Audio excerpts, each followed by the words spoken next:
Just weigh in on the conversation that we're having about the supply chain pressures as you see it. Yeah, it's obviously a topic that's getting a lot of coverage at the moment, and understandably so, with those challenges that also cause delays in shipments from Far East. I guess, taking a bit of a bigger picture view, though, this isn't necessarily a bad thing for the retailers in those badly affected segments by delays.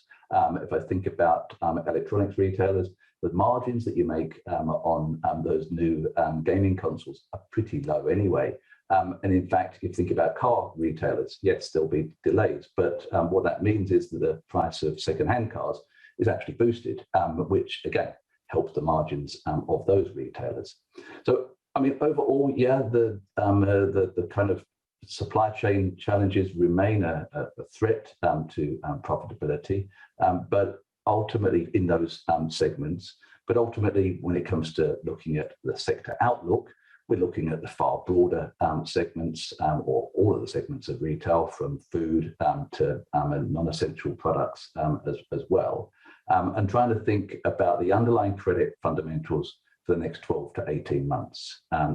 Clearly, the pandemic has been a tough and volatile time with many challenges. But as I say, people like grocers, discounters, online specialists, they've all done very well in these last 18 months or so, as demand has been very robust for their products, as consumers can't go and do the things that they might ordinarily like to do.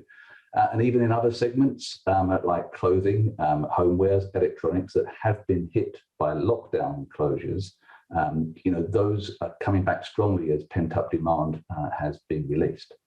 David, you mentioned the discounters there, and funnily enough, last time around with the financial crisis, those discounters were very strong in the marketplace because of the trading down by hard-hit consumers. This time round, it feels like with very thin margins, as soon as they get some cost pressure, it's very detrimental for the business. Holding the line on $1 or £1 pricing is incredibly difficult when you're seeing escalation in just about every area of the business, from transportation to the actual products themselves and wages.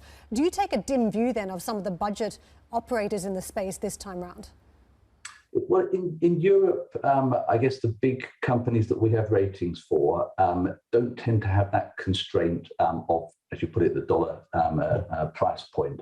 I'm thinking of companies like B&M, who are doing remarkably well in the UK in particular.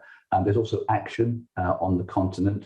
And these companies have a very broad array. I think there's privately owned companies that are doing well as well. Companies like The Range in the UK, I gather, are doing very well. And they do well because they have this sort of treasure hunt type of offering that consumers love. They're getting a bargain. It's not necessarily a pound, but it could be very, very different price points indeed. But they're being flexible with their offering. That's been the key for the success of the likes of B&M and Action that we've seen have improving credit quality over these last several years.